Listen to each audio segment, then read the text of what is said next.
भारतं महाभारतं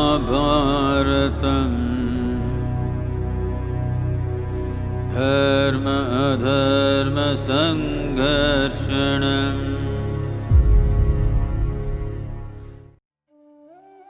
Duryodhana secretly summoned an architect, Purochana by name. He said, Purochana, go at once to Varanavata, build a huge palace there, but use easily inflammable material. Use materials like lac, jute, and wood in plenty, but make sure that nobody has the slightest inkling of what is afoot. When the Pandavas reach Varanavata, receive them with cordiality. Let them stay in the palace you build. When the time is ripe, and when they are asleep, set fire to the palace. I shall reward you with plenty of money. Lured by the offer of money, Purochana consented and went to Varanavata. The Pandavas prepared to obey Dhritarashtra and go to Varanavata. Kunti accompanied them. The citizens of Hastinavati went up to the limits of the city and bade them Godspeed. Vidura had always been suspicious of Dhritarashtra and Duryodhana. At every available opportunity, he was advising Dhritarashtra to shed his jealousy towards the Pandavas.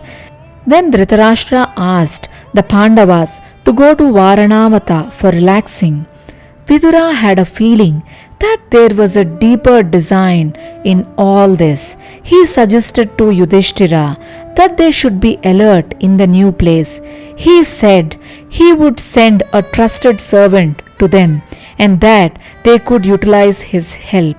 Purochana greeted the Pandavas on their arrival in Varanavata.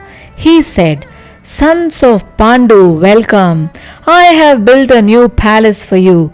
Please come. Who could have told him to build a new palace even before they reached the place? Yudhishthira was surprised and his suspicions grew. But he did not betray them. He went to the palace with his mother and his brothers. It was indeed a lovely palace. Decorated doors and ventilators and the marble flooring were attractive, but the astute Yudhishthira made out from the smell that greeted him that inflammable material had been used. He realized that Duryodhana had planned to burn them alive. He spoke to his brothers about this, but they kept it a closely guarded secret. They all pretended to trust Purochana implicitly. In the meanwhile, a trusted servant whom Vidura had sent arrived. He dug a tunnel leading out of the palace. The tunnel would lead them outside the palace to the banks of a river. So, when the need arose, the Pandavas could escape from the palace. But Purochana knew nothing of all this. With all this, the Pandavas enjoyed in Varanavata. They took part in the Pashupati festival. They also participated in many entertainments. Once, Kunti arranged a feast for women. Thousands were fed. At the fag end, a woman of the hunters' tribe came there with her 5 sons. They were all drunk and started behaving rudely with the people who were there already. They started beating whoever tried to pacify them. Unable to stand their harassment, all others ran away. Kunti was dismayed. After a while, the hunter woman and her children had their food and slept in the palace on a platform. The Pandavas were not in the palace when this incident took place. When they returned, Kunti reported to them all that had happened. This seemed an excellent opportunity to the Pandavas. That night, they themselves set the palace on fire. The palace of Lac was soon in flames. It had been built to be burnt, hadn't it? The fire stretched its 1,000 tongues and lapped up the palace. The wicked hunter's woman and her 5 children were reduced to ashes. Purochana, who was in the palace waiting for the right time to burn the Pandavas alive, was himself consumed by the flames. The Pandavas escaped through the tunnel along with Kunti. As directed by Yudhishthira, Vidura's servant returned to Hastinavati and reported to his master about the burning of the Lak palace and the escape of Pandavas with Kunti. Vidura felt greatly relieved.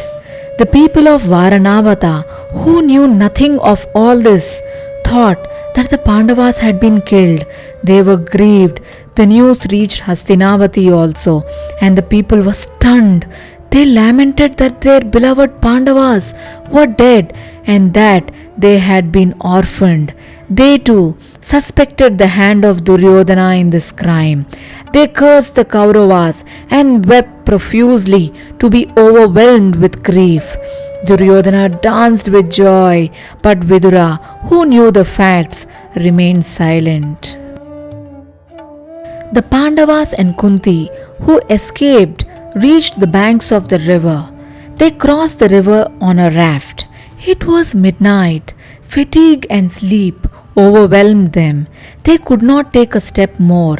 All except Bhima lay down to sleep. Bhima was pondering over questions like how many messengers of Duryodhana there were and what wicked plots they would hatch. If only the brothers were there would have been no need for apprehension. But they had to protect their mother too. He decided that they should soon reach some remote place. But none of them except himself would be able to walk. What was to be done? He glanced once at his own body. He thought that his huge body had been given so that he might protect his mother and his brothers. So, carrying Kunti on his head, putting Nakula and Sahadeva on his shoulders, and with Yudhishthira and Arjuna under his armpits, he began to run. After a while, he came to a huge forest. Bhima entered it. By then, Kunti and the others woke up. Kunti was distressed with thirst. Bhima placed them all under a tree. He could hear the cries of cranes striding in the direction of the birds. Bhima came to a lake. He made a small vessel of a leaf and brought water in it. When he returned, he found the others asleep again. He was distressed at the plight of his mother and his brothers. He was wretched and thought, alas, Kunti, the royal mother, Yudhishthira, who should be a king, Arjuna of tremendous valor, the heroes Nakula and Sahadeva, all these are sleeping on the bare earth instead of soft mattresses. He recalled Duryodhana, who was responsible for all this, and gnashed his teeth. He thought, well, I am not Bhima if I do not punish him. He waited for his mother and his brothers to wake up. There was a huge tree near the place where the Pandavas were resting. A Rakshasa called Hidimba lived there. Because of him, the forest had come to be known as Hidimbavana. His younger sister, Hidimbe, also lived there. Hidimba's mouth watered when he saw the Pandavas and Kunti. After a long time, he had an opportunity of feasting on human flesh, and he rejoiced. He called his sister, pointed to the Pandavas and said, "Kill them and bring the bodies." Hidimbe obeyed her brother and came to the tree near which Bhima was sitting. When she saw the huge and handsome Bhima, she entirely forgot her mission. She fell in love with Bhima. She assumed an attractive form in order to entice him and approached him. Bhima said to her, "Who are you?" without hiding the truth. Hidimbe told him that she was Hidimbe and that her brother Hidimba had asked her to kill them all and take the dead bodies. She said, Handsome man, I am in love with you, so I shall save you from my brother. Come quickly with me. Bhima burst into laughter at her words and said, Poor Hidimbe, should I accompany you out of fear of your brother? Go away. Send your brother here. Will I be frightened or will he be frightened? Let us see. Hidimba himself came there, wondering why his sister had not returned, and he saw her in conversation with a handsome man. He could not contain his rage, saying, Do you deceive me? Wait, I will teach you a lesson. He rushed at his sister. Bhima checked the Rakshasa, who was about to assault a woman. He provoked him, saying, Wait, if you have the guts, vent your anger on me. Hidimba got ready to fight with Bhima. Bhima and Hidimba pushed and pulled and tried to maul each other. They held each other in tight embrace and dragged each other this way and that. They fought with the trees which they had uprooted. They tried to lift and dash each other to the ground. They fought with fierce rage. Their clamor woke up Yudhishthira and the others. Hidimbe went up to Kunti and told her what had happened.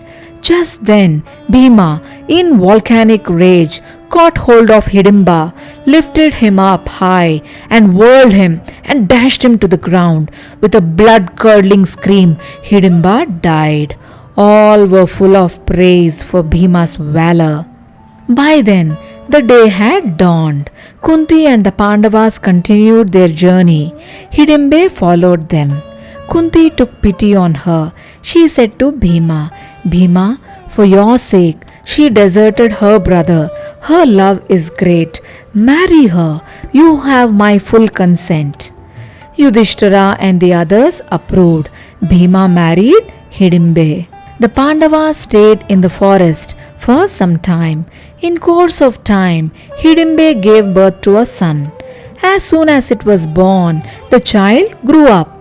Although he had a gigantic body, he was very respectful towards his parents and elders. He bowed to Kunti, his grandmother.